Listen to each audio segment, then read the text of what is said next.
ஒரு சில படம் ஓவர் ஹைப் குடுத்து, எப்படா இந்த படத்த ரிலீஸ் பண்ண போறீங்க? ரிலீஸ் பண்ண உடனே பார்க்கணும்டான்னு ஆடியன்ஸ் மத்தியில ஆர்வத்த தூண்டி, கடைசியில ரிலீஸ் ஆன மொத நாளே ஆடியன்ஸ் கிட்ட இருந்து அதிக ஹேட்ரேட் வாங்குன ஒரு 3 படத்த இன்னைக்கு நம்ம பார்க்க போறோம்.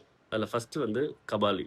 2016ல அதுக்கு குடுக்காத விளம்பரமே இல்ல. ஃப்ளைட்ல இருந்து எல்லா இடத்துலயும் விளம்பரம் பண்ணி, கபாலின்ற டைட்டிலா இருக்கட்டும், மெயினா அந்த படத்துக்கு ஒரு 1 நிமிஷத்துக்கு ஒரு டீசர் இருக்கும். அதுல ரஜினி சார் பேசியிருப்பாரு. நான் வந்துட்டேன்னு சொல்லு. அதுல ஒரு ஓவர் ஹைப் ஆகி, எப்படியாவது இந்த படத்த பார்த்துடணும்டான்னு ரூ. 3000 ரூ. 4000 டிக்கெட் போனாலும் பரவாயில்லன்ற அளவுக்கு பயமா? கடைசியில படம் பார்க்கும்போது ஆடியன்ஸ் அந்த அளவுக்கு சாட்டிஸ்ஃபை பண்ணல. 2வது கந்தசாமி. விக்ரம் சார் கெரியர்ல அதிகமான பட்ஜெட்ல எடுக்கப்பட்ட ஒரு படம். அதிக ப்ரொமோஷன், அதிக விளம்பரம். லைக் டிக்கெட்லலாம் வந்து அந்த கந்தசாமியோட ஃபேஸ் மாஸ்க்லாம் குடுத்து, அந்த அளவுக்கு அவங்க விளம்பரம் பண்ணாங்க.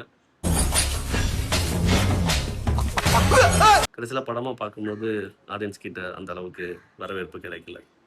3வதா விஜய் சாரோட புலி. புலிக்கு உங்களுக்கே தெரியும்.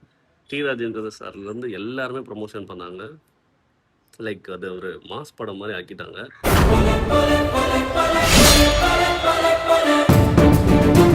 கடைசியில தியேட்டர்ல போய் பார்க்கும்போது, குடுத்த மாஸ் படத்துல இருக்கான்னு பார்த்தா, அது வேற மாரி வரும். ஸோ, இந்த மாரி அதிக ஹைப் குடுத்து, நீங்க பார்த்து அந்த படம் நல்லா இல்லாம இருந்து, அப்படி ஏதாவது ஒரு படம் இருந்துச்சுன்னா, அந்த படத்த கமெண்ட்ல சொல்லுங்க.